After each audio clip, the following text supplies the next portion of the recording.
असलेल्या आत्महत्या, ह्या आत्महत्या सरकार का रोखू शकत नाही हा प्रश्न आम्हाला या ठिकाणी पडलेला आहे। तो प्रश्न जर निकाली काढायचा असेल, मराठा समाजाच्या विद्यार्थ्यांच्या आणि मराठा समाजातल्या कोणत्याही व्यक्तीची आत्महत्या झाली नाही पाहिजे, ते सुद्धा आरक्षणासाठी झाले नाही पाहिजे।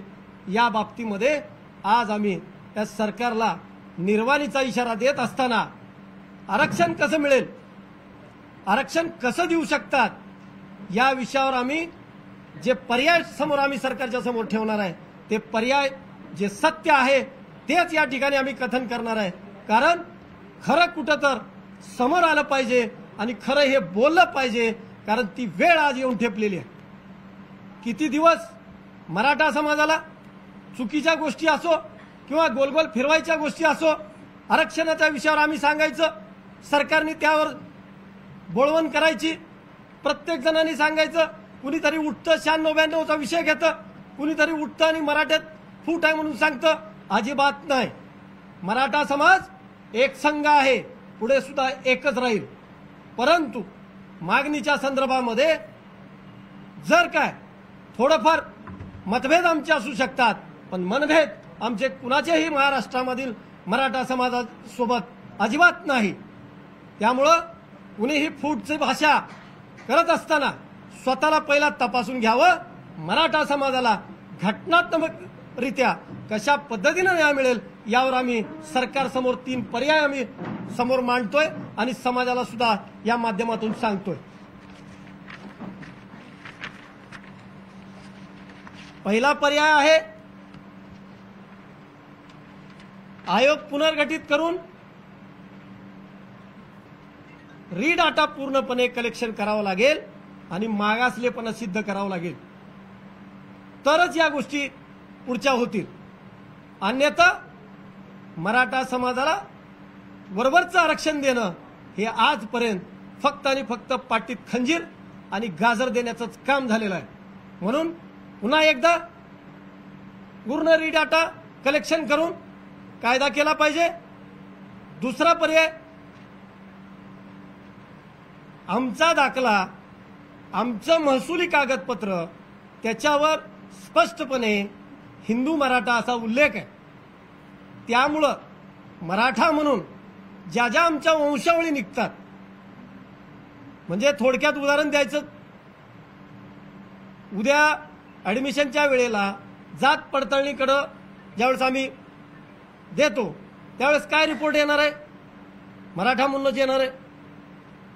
मग आम्हाला पुढे कसं चालेल? आज तात्पुरतं मलमपट्टी करतील कुणबी प्रमाणपत्र देऊन घाई घाई गडबडीमध्ये, आणि उद्या परत इलेक्शन झालं काय होईल? परत आम्हाला तिथंच। त्यामुळे आम्हाला त्या बाबतीमध्ये स्पष्टता हवी आहे। आम्हाला हिंदू मराठा उल्लेख असलेल्या मराठा समाजाला मराठा म्हणूनच आरक्षण पाहिजे, ही आम्ही याही अगोदर सांगितलेलं आहे। आणि ते मराठा नाव पुसता कामा नये ही आमची स्पष्ट भूमिका आहे। त्याच्यासाठी काय करावं लागेल? तर तिसरा पर्याय, आज सरकारकडे पूर्णपणे स्पष्टपणे सरकार, म्हणजे उदाहरण द्यायचंच म्हणलं, हातच्या काकणाला आरसा कशाला, ह्या म्हणीप्रमाणे सरकारकडे हे सगळे पर्याय असताना का हे पर्याय समोर आणत नाही? का त्या पुनर्याचिका जे रिव्ह्यू पिटिशन आहे, क्यू रिव्ह्यू पिटिशन आहे, त्या बाबतीमध्ये का टास्क फोर्स निर्माण करत नाही? कशासाठी मराठा समाजाला झुलवत ठेवणार? फक्त या कोर्टात चालू आहे, कोर्टात चालू आहे, किती दिवस? म्हणून सरकारला परत परत सांगतोय, आमच्या आत्महत्या होता कामा नये, आमच्या आत्महत्या यापुढं झाल्याच नाही पाहिजे। त्यासाठी तात्काळ येत्या 2 दिवसात सुप्रीम कोर्टामध्ये जे क्यू रिव्ह्यू पिटिशन दाखल झालेली आहे त्या माध्यमातून येत्या 2 दिवसात टास्क फोर्स निर्माण करून कशा पद्धतीने आम्हाला आरक्षण देणार याची स्पष्टता करावी। अन्यथा मराठा समाज आमच्याशी, मराठा समाजाशी या सरकारची गाठ आहे, लक्षात राहू द्या। कारण येत्या 26 तारखेपर्यंत आम्ही वाट बघतोय।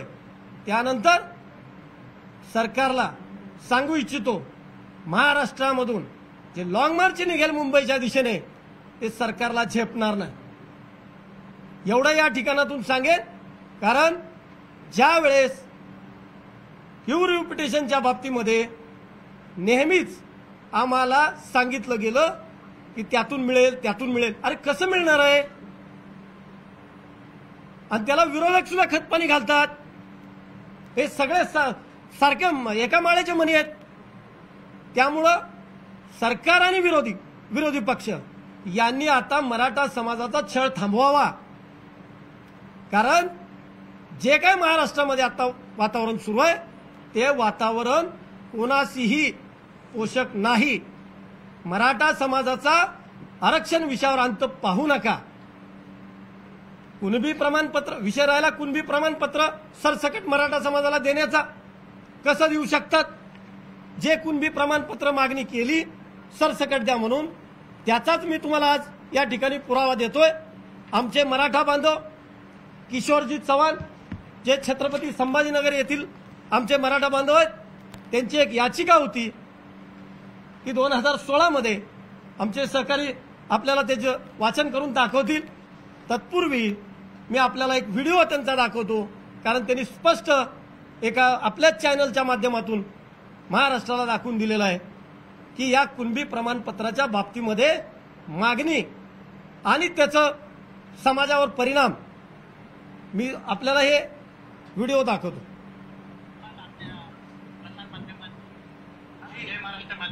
सांगतोय आपल्या प्रसार माध्यमातून महाराष्ट्र माध्यमातून सांगतोय, पहिली बैठक आमची मुख्यमंत्र्यांची झाली 4 फेब्रुवारीला।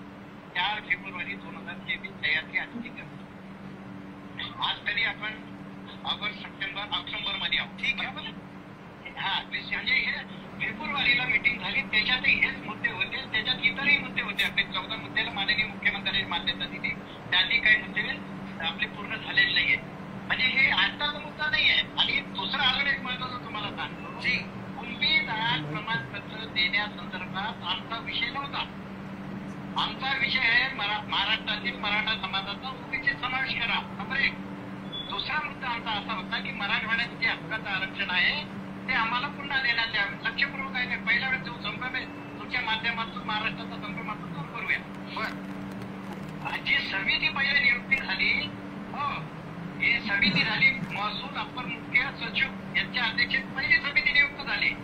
आणि या समितीला सांगितलं गेलं की मराठवाड्यातील मराठा समाजाला कुणबी जात प्रमाणपत्र देण्याची सुसूत्रता आणण्यासाठी त्यांच्यासाठी समिती नियुक्त केली। आणि ती समितीची तारीख 29 ऑगस्टला संपली साहेब। हे कुणबी प्रमाणपत्र आमच्याकडून नाही आलं, शासनाकडून आमच्याकडे आलं, मनोजरावकडे आलेलं आहे।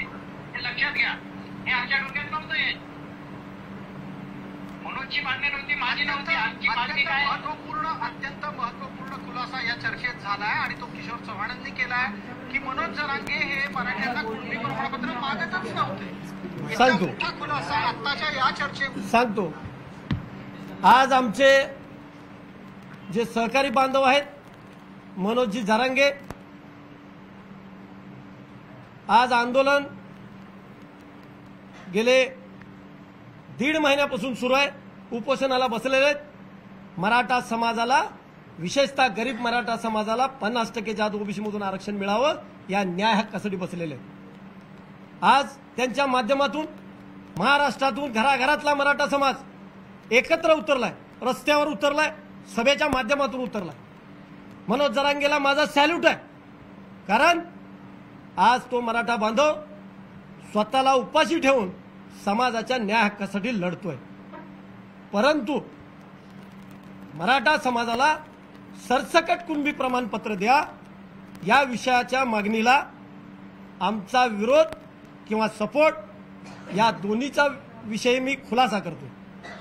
कारण मराठा म्हणून आमची नोंद आहे, मराठा म्हणून आम्हाला आरक्षण मिळालं पाहिजे।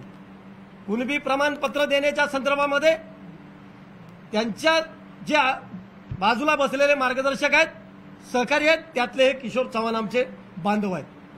किशोर चव्हाण साहेबांनी याचिका छत्रपती संभाजीनगर हायकोर्टामध्ये दाखल केलेली 2016ची आहे।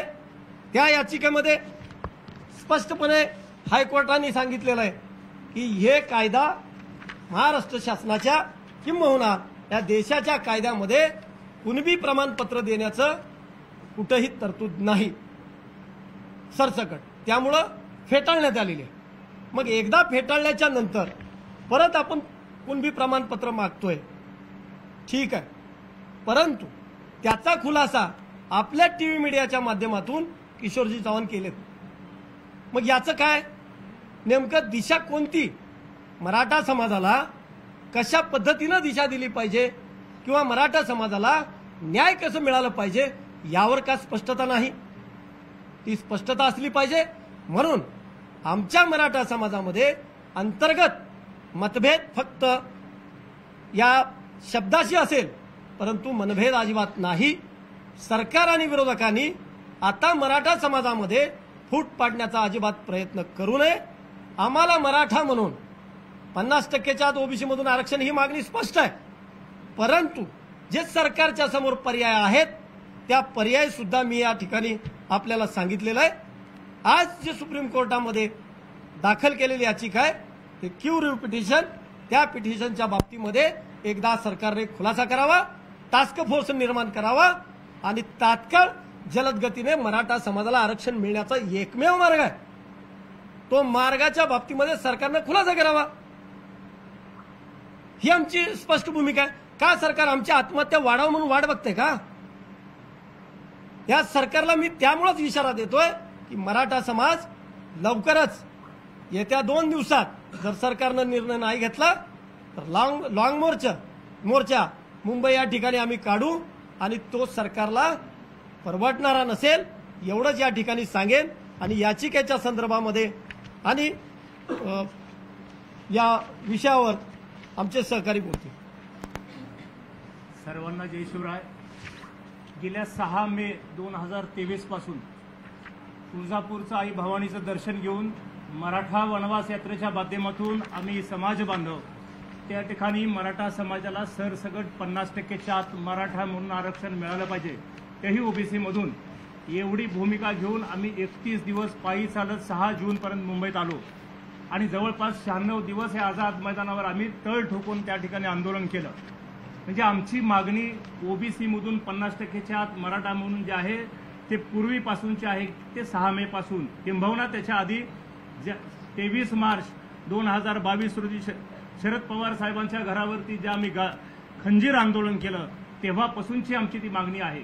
त्याचं कारण की मराठा समाजाला स्वातंत्र्याच्या नंतर एससी आणि एसटी जे 2 समाजाला त्यांच्या पॉप्युलेशनच्या लोकसंख्येच्या 100% त्या ठिकाणी आरक्षण असताना त्या ठिकाणी मंडल आयोगाने 1989ला शिफारसी दिल्या, 90ला आपण ते स्वीकारल्या आणि स्वीकारत असताना ओबीसीची संख्या त्या ठिकाणी पूर्ण संबंध महाराष्ट्राची जनगणना केल्याच्या नंतर 34% होती, 28% होती.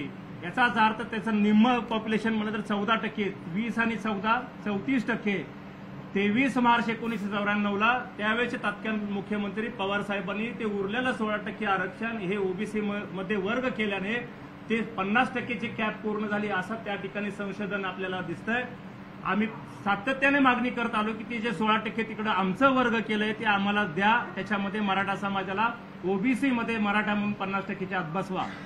ही भूमिका होत असताना आता कुणबी आणि मराठा या ठिकाणी कुठेतरी वाद चिघळवण्याचा प्रयत्न होतोय. आताच आमच्या सहकार्याने सांगितल्याप्रमाणे आमचे समाज बांधवांनी मनोज जरांगे पाटलांनी त्या ठिकाणी कसोटी लावून त्या ठिकाणी मराठा समाज एक होत नाही म्हणणाऱ्याला दाखवून दिलं की मराठा समाज एक होतो आणि तो ताकदीने होतो. गरजवंत गरजू मराठा बांधव गावगाड्यातला तरुण शेतकरी मजूर त्या ठिकाणी एकत्र येऊ शकतो. ही शक्ती आम्ही बघितलेली आहे, दाखवलेली आहे. आपण लाखोंचे मोर्चे सुद्धा आपण काढलेले आहेत. परंतु मला या ठिकाणी सांगायचं आहे की कुणबी आणि मराठा कुणबी याच्यामध्ये गल्लत न करता मराठा समाजाला सरसकट ओबीसी मध्ये आरक्षण दिलं पाहिजे मराठा म्हणून, ही आमची प्रामुख्यानं प्रखरतेनं मागणी या ठिकाणी आहे. मराठा आरक्षणाचा रिपोर्ट जो गायकवाड आयोग त्या ठिकाणी समितीने बनवला होता तो माझ्या माहितीस्तव आणि आपल्यालाही माहित आहे हायकोर्टाने अपहोल्ड केला आणि त्याच्यामधली जी काही शैक्षणिक आणि नोकरीमधली टक्केवारी होती ती त्या ठिकाणी कमी केली. 5 जजांचं बेंच त्या ठिकाणी 2022 त्या ठिकाणी हे सगळं वर्ष दिलेलं आरक्षण त्या ठिकाणी अवैध ठरवलं. शैक्षणिक आणि इतर मागास आपण त्या ठिकाणी नाही असा रिपोर्ट मध्ये त्यांनी दाखवलं आणि ते खारिज केलं आहे. आम्हाला एवढंच सांगायचं आहे की 2022 मध्ये रिव्ह्यू पिटिशन दाखल केली. आता ऑक्टोबरमध्ये या ठिकाणी एप्रिलमध्ये क्युरिटी पिटिशन म्हणजे उपचारात्मक याचिका त्या ठिकाणी दाखल केलेली आहे. मला या ठिकाणी आपल्या पत्रकार बांधवाच्या माध्यमातून सरकारला सांगायचं आहे, सूचित करायचा आहे, इशारा द्यायचा आहे की आपण जी काही या ठिकाणी उपचारात्मक याचिका दाखल केलेली आहे त्याच्यावरती आपण तातडीने टास्क फोर्स तयार करावा. तातडीने त्या ठिकाणी जलद गतीने आपली या ठिकाणी सभागृहात बैठक बोलवावी आणि मराठा आरक्षणाचा तिढा लवकरात लवकर त्या ठिकाणी सोडवावा. आमच्या अनेक आत्महत्या या ठिकाणी होत आहेत. गेल्या काही 8-15 दिवसात 8 आत्महत्या झालेत. एकूण 52-53 आमचे बांधव आम्ही गमावलेले आहेत आणि अजून आम्ही किती बांधव गमवायचे आणि आमचे बांधव गमावल्यानंतर आम्हाला मिळणारं हे आरक्षण आम्हाला काही उपयोगाचं नाही हे सुद्धा या ठिकाणी सांगायचं आहे. आम्हाला आमचं आरक्षण आमच्या पुढच्या पिढीसाठी पाहिजे, भविष्यासाठी पाहिजे. आम्ही सामाजिक, शैक्षणिक, आर्थिक सगळ्याच प्रकारे मागास या ठिकाणी झालेलो आहोत. म्हणून आम्हाला त्या ठिकाणी मागासलेपणा सिद्ध करा. हे उपचारात्मक याचिका जी आहे क्युरिटी पिटिशन त्याच्यावरती सरकारने जो पर्याय ह्या मराठा आरक्षणासाठी दिलेला आहे तो त्या ठिकाणी आपण गांभीर्याने घ्यावा. हा एक पर्याय त्या ठिकाणी मराठा समाजाला आरक्षण देण्यासाठी होऊ शकतो. त्याच्यासाठी सुद्धा गंभीरतेने पावले उचलली गेली पाहिजेत. अन्यथा आम्हाला सरसगट ओबीसी मधून 50% आरक्षण दिलं पाहिजे.